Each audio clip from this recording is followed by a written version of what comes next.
আসসালামু আলাইকুম ওরহমতুল্লাহ।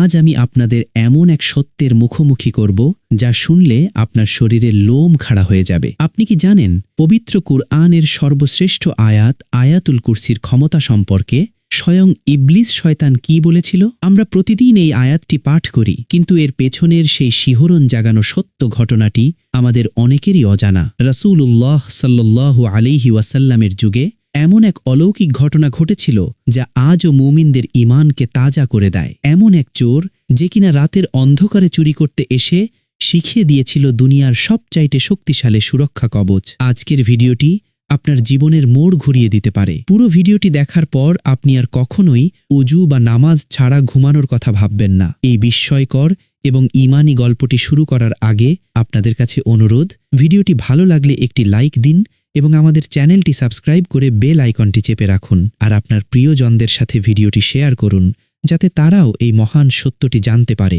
চলুন ফিরে যাই সেই মদিনার পবিত্র দিনগুলোতে। মদিনা মুনওয়ারার সেই রাতগুলো ছিল প্রশান্তিতে ঘেরা। রাসূলুল্লাহ সাল্লাল্লাহু আলাইহি ওয়াসাল্লামের পবিত্র সাহচর্যে সাহাবীগণ তখন ঈমানের এক অনন্য উচ্চতায় বসবাস করতেন। সেই সময়ে মদিনায় জাকাত ও সাদাকার প্রচুর মাল জমা হতো। একবার রমজান মাসে সাদাকাতুল ফিতরের প্রচুর খেজুর জমা হল। রাসূলুল্লাহ সাল্লাল্লাহু আলাইহি ওয়াসাল্লাম সেই খেজুরগুলো পাহারা দেওয়ার গুরু দায়িত্ব অর্পণ করলেন তার অত্যন্ত প্রিয় এবং জ্ঞান পিপাসু সাহাবী আবু হুরায়রা রাদিয়াল্লাহু আনহু এর ওপর। আবু হুরায়রা রাদিয়াল্লাহু আনহু ছিলেন এমন একজন মানুষ যার পুরো জীবন উৎসর্গ করা ছিল আল্লাহর রসূলের বাণী মুখস্থ করার জন্য। তিনি অত্যন্ত বিশ্বস্ততার সাথে সেই খেজুরের স্তূপ পাহারা দিতে লাগলেন।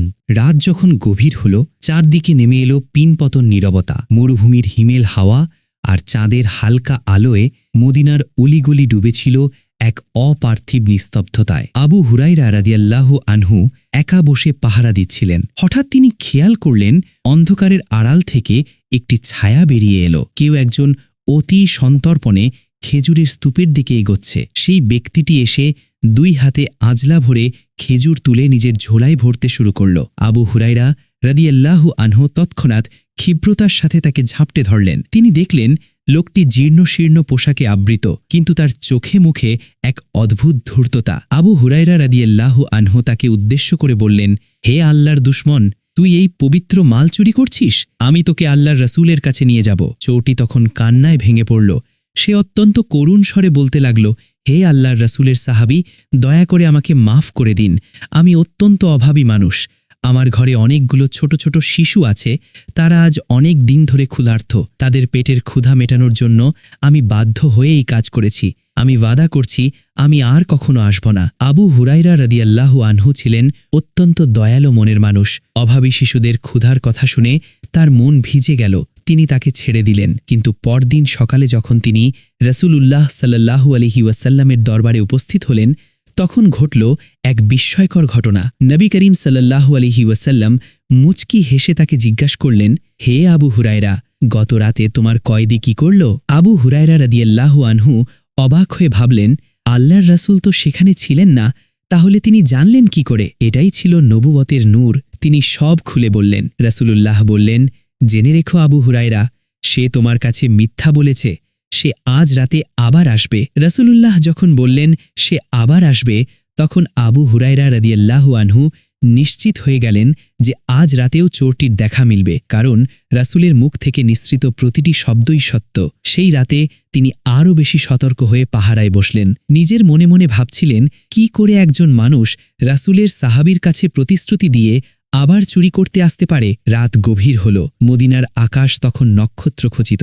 হঠাৎ করে আবার সেই ছায়া দেখা গেল। ঠিক আগের রাতের মতোই সেই লোকটি এসে খেজুর চুরি করতে শুরু করল। আবু হুরায়রা রাদিয়াল্লাহু আনহু এবার তাকে কোনো সুযোগ দিলেন না। তিনি তাকে শক্ত করে ধরে ফেললেন। তিনি ক্রুদ্ধ কণ্ঠে বললেন, আজ তোকে কোনোভাবেই ছাড়ব না। তুই গতকাল প্রতিশ্রুতি দিয়েছিলি আসবি না, অথচ আজ আবার চুরি করতে এসেছিস। চল আল্লাহর রাসূলের কাছে। লোকটি এবার আবু হুরায়রা রাদিয়াল্লাহু আনহুর পা জড়িয়ে ধরল।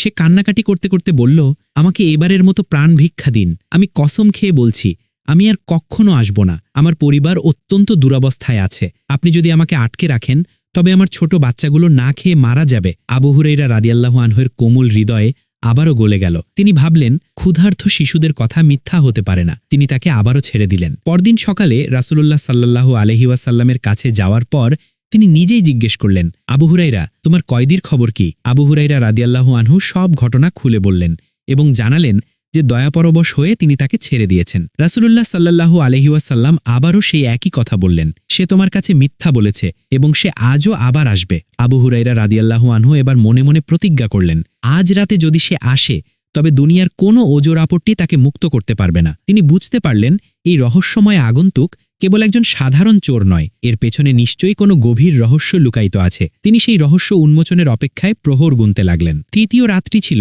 অনেক বেশি থমথমে। আবু হুরাইরা রাদিয়াল্লাহু আনহু নিজেকে অন্ধকারের সাথে মিশিয়ে ফেললেন যাতে চোর তাকে দেখতে না পায়। তিনি চাইলেন হাতে নাতে তাকে এমনভাবে ধরতে যেন সে পালানোর পথ না পায়। মধ্যরাতে যখন চারপাশ নিঝুম, তখনই সেই লোকটির প্রবেশ ঘটল। সে মনে করেছিল আবু হুরাইরা হয়তো ঘুমিয়ে পড়েছেন। সে আবারও খেজুরের স্তূপে হাত দিল। ঠিক তখনই আবু হুরাইরা রাদিয়াল্লাহু আনহু চিতার মতো ক্ষিপ্রতায় তাকে জাপটে ধরলেন। এবার তিনি লোকটির কলার চেপে ধরে বললেন, ৩ বার তুই একই কাজ করলি। তুই ওয়াদা করেছিলি আসবি না, কিন্তু তুই মিথ্যেবাদী। আজ তোকে অবশ্যই আল্লাহর রাসূল সাল্লাল্লাহু আলাইহি ওয়াসাল্লামের সামনে হাজির করব। বিচার তিনিই করবেন। চোরটি এবার বুঝতে পারল আর কোনো অজুহাত কাজ করবে না। সে দেখতে পেল আবু হুরাইরা রাদিয়াল্লাহু আনহু তার নিশ্চিন্তে অটল। সে অনেক কাকুতি মিনতি করল, কিন্তু কোনো কাজ হল না। অবশেষে সে একটি চরম কৌশল অবলম্বন করল। সে বলল, আবু হুরাইরা, আপনি যদি আমাকে ছেড়ে দেন তবে আমি আপনাকে এমন কিছু বাক্য শিখিয়ে দেব যা দিয়ে আল্লাহ সুবহানাহু ওয়া তাআলা আপনার প্রভূত কল্যাণ সাধন করবেন। আবু হুরাইরা রাদিয়াল্লাহু আনহু সাহাবীদের মধ্যে ছিলেন সবচেয়ে জ্ঞানপিপাসু। কল্যাণের কথা শুনে তিনি একটু শান্ত হলেন এবং জিজ্ঞেস করলেন, সেই বাক্যগুলো কি? চোরটি তখন এক মহাসত্যের দ্বার উন্মোচন করল। সে বলল, যখন আপনি রাতে ঘুমাতে যাবেন তখন আয়াতুল কুরসি পাঠ করবেন। যদি আপনি এটি পাঠ করেন তবে আল্লাহর পক্ষ থেকে আপনার জন্য একজন পাহারাদার বা রক্ষক নিযুক্ত করা হবে এবং সকাল হওয়া পর্যন্ত শয়তান আপনার কাছে ঘেঁষতে পারবে না। আবু হুরাইরা রাদিয়াল্লাহু আনহু থমকে গেলেন। তিনি চিন্তা করলেন, এই চোরটি যদি তাকে এমন একটি মূল্যবান জিনিস শিখিয়ে দেয় যা তাকে আল্লাহর কাছে প্রিয় করবে এবং শয়তান থেকে রক্ষা করবে, তবে তাকে ছেড়ে দেওয়া যায়। তিনি সেই জ্ঞান অর্জনের বিনিময়ে তাকে তৃতীয়বারের মতো ছেড়ে দিলেন। এই ঘটনার পর আবু হুরাইরা রাদিয়াল্লাহু আনহুর মনে এক অদ্ভুত প্রশান্তি এবং কৌতূহল কাজ করছিল। তিনি অধীর আগ্রহে অপেক্ষা করছিলেন কখন ভোর হবে এবং তিনি রাসূলুল্লাহ সাল্লাল্লাহু আলাইহি ওয়াসাল্লামকে এই বিস্ময়কর শিক্ষার কথা জানাবেন। পরদিন সকালে ফজরের সালাত আদায় করার পর আবু হুরাইরা রাদিয়াল্লাহু আনহু রাসূলুল্লাহ সাল্লাল্লাহু আলাইহি ওয়াসাল্লামের কাছে গেলেন। আল্লাহর রাসূল সাল্লাল্লাহু আলাইহি ওয়াসাল্লাম স্মিত হাস্যে জিজ্ঞেস করলেন, তোমার কয়েদি গতরাতে কি করল? আবু হুরাইরা রাদিয়াল্লাহু আনহু আদ্যপ্রান্ত সব ঘটনা বর্ণনা করলেন। তিনি বললেন, ইয়া রাসূলাল্লাহ, সে আমাকে বলেছে যে আমি যদি রাতে ঘুমানোর সময় আয়াতুল কুরসি পাঠ করি তবে আল্লাহ আমার জন্য একজন হেফাজতকারী নিযুক্ত করবেন এবং ভোর পর্যন্ত শয়তান আমার কাছে আসতে পারবে না। এই কথা শুনে আমি তাকে ছেড়ে দিয়েছি। রাসূলুল্লাহ সাল্লাল্লাহু আলাইহি ওয়াসাল্লাম সাহাবীদের দিকে তাকালেন। তার নুরানি চেহারায় এক বিশেষ অভিব্যক্তি ফুটে উঠল। তিনি আবু হুরাইরা রাদিয়াল্লাহু আনহুকে উদ্দেশ্য করে বললেন, হে আবু হুরাইরা, শোনো, সে তোমাকে এই কথাটি সত্য বলেছে, যদিও সে নিজে একজন চরম মিথ্যেবাদী। আবু হুরাইরা রাদিয়াল্লাহু আনহু বিস্ময়ের অতল গহ্বরে তলিয়ে গেলেন। রাসূলুল্লাহ সাল্লাল্লাহু আলাইহি ওয়াসাল্লাম এরপর যে কথাটি বললেন তা শুনে উপস্থিত সবার রক্ত হিম হয়ে গেল। তিনি জিজ্ঞেস করলেন, আবু হুরাইরা, তুমি কি জানো গত 3 রাত ধরে তুমি কার সাথে কথা বলেছ? আবু হুরাইরা রাদিয়াল্লাহু আনহু উত্তর দিলেন, আল্লাহ এবং তার রাসূলই ভালো জানেন। রাসূলুল্লাহ সাল্লাল্লাহু আলাইহি ওয়াসাল্লাম গম্ভীর স্বরে বললেন, সে ছিল স্বয়ং শয়তান বা ইবলিস। চিন্তা করে দেখুন, যে ইবলিস দুনিয়ার মানুষকে পথভ্রষ্ট করার শপথ নিয়েছে সে নিজেই স্বীকার করতে বাধ্য হয়েছে যে আয়াতুল কুরসির সামনে সে কতটা অসহায়। আয়াতুল কুরসি পাঠকারীকে স্পর্শ করার ক্ষমতা স্বয়ং শয়তানেরও নেই। আবু হুরাইরা রাদিয়াল্লাহু আনহু বুঝতে পারলেন কেন সেই চোর খেজুরের মায়া ত্যাগ করে শেষ পর্যন্ত নিজের পরিচয় আড়াল করার জন্য এই গোপন রহস্যটি ফাঁস করতে বাধ্য হয়েছিল। এটি কেবল একটি ঘটনা ছিল না, এটি ছিল কিয়ামত পর্যন্ত মুমিনদের জন্য এক মহাশক্তিশালী অস্ত্রের সন্ধান। শয়তান জানত যে সে ধরা পড়ে গেছে এবং রাসূলের কাছে গেলে তার পরিণাম ভয়াবহ হবে, তাই সে সবচাইতে বড় সত্যটি বলে নিজের জীবন বাঁচিয়েছিল। এই সত্য ঘটনাটি আমাদের জীবনের একটি অবিচ্ছেদ্য অংশ হওয়া উচিত। আয়াতুল কুরসি কেবল কুরআনের একটি আয়াত নয়, এটি হলো আল্লাহর তাওহীদ এবং তার সার্বভৌমত্বের শ্রেষ্ঠ ঘোষণা। এই আয়াতে আল্লাহ সুবহানাহু ওয়া তাআলা নিজের 10টি গুণের কথা বর্ণনা করেছেন। এতে বলা হয়েছে আল্লাহর চিরঞ্জীব হওয়ার কথা, তার অজেয় ক্ষমতার কথা এবং আকাশ ও জমিনের উপর তার একচ্ছত্র আধিপত্যের কথা। রাসূলুল্লাহ সাল্লাল্লাহু আলাইহি ওয়াসাল্লাম বলেছেন, যে ব্যক্তি প্রত্যেক ফরজ নামাজের পর আয়াতুল কুরসি পাঠ করবে তার জান্নাতে প্রবেশের পথে মৃত্যু ছাড়া আর কোনো বাধা নেই। সুবহানাল্লাহ। এই ঘটনার মাধ্যমে আমরা বুঝতে পারি যে অন্ধকার জগতের সবচেয়ে শক্তিশালী সত্তা শয়তানও আয়াতুল কুরসির কাছে পরাস্ত। আজ আমরা কত দুশ্চিন্তা করি, কত ভয় পাই, জাদুটোনা বা কুনজরের ভয় অস্থির থাকি, কিন্তু আমাদের কাছে রয়েছে এমন এক ঢাল যা স্বয়ং শয়তান শিখিয়ে দিতে বাধ্য হয়েছে এবং যার সত্যতা নিশ্চিত করেছেন আমাদের প্রিয় নবী মুহাম্মদ সাল্লাল্লাহু আলাইহি ওয়াসাল্লাম। আপনি যদি প্রতি রাতে ঘুমানোর আগে সওয়াবের আশায় এবং আল্লাহর উপর পূর্ণ ভরসা রেখে আয়াতুল কুরসি পাঠ করেন, তবে নিশ্চিত থাকুন আরশের অধিপতি আপনার নিরাপত্তার দায়িত্ব নেবেন। প্রিয় দর্শক, এই ঘটনাটি থেকে আমাদের শিক্ষা নিতে হবে যে আল্লাহর কালামের শক্তি দুনিয়ার যে কোনো শক্তির চেয়ে বেশি। আমরা যেন কখনোই এই আমলটি বাদ না দেই। আপনি আজ থেকেই আপনার সন্তানদের এবং পরিবারের সদস্যদের এই অভ্যেসের কথা বলুন। এই ভিডিওটি তৈরির উদ্দেশ্য ছিল আপনাদের ঈমানকে জাগ্রত করা এবং আয়াতুল কুরসির মাহাত্ম্যকে নতুনভাবে উপলব্ধি করা। আল্লাহ সুবহানাহু ওয়া তাআলা আমাদের সবাইকে পবিত্র কুরআনের ছায়াতলে থাকার তৌফিক দান করুন এবং শয়তানের কুমন্ত্রণা থেকে হেফাজত করুন। আমিন। ভিডিওটি আপনার কেমন লেগেছে তা কমেন্ট করে জানান।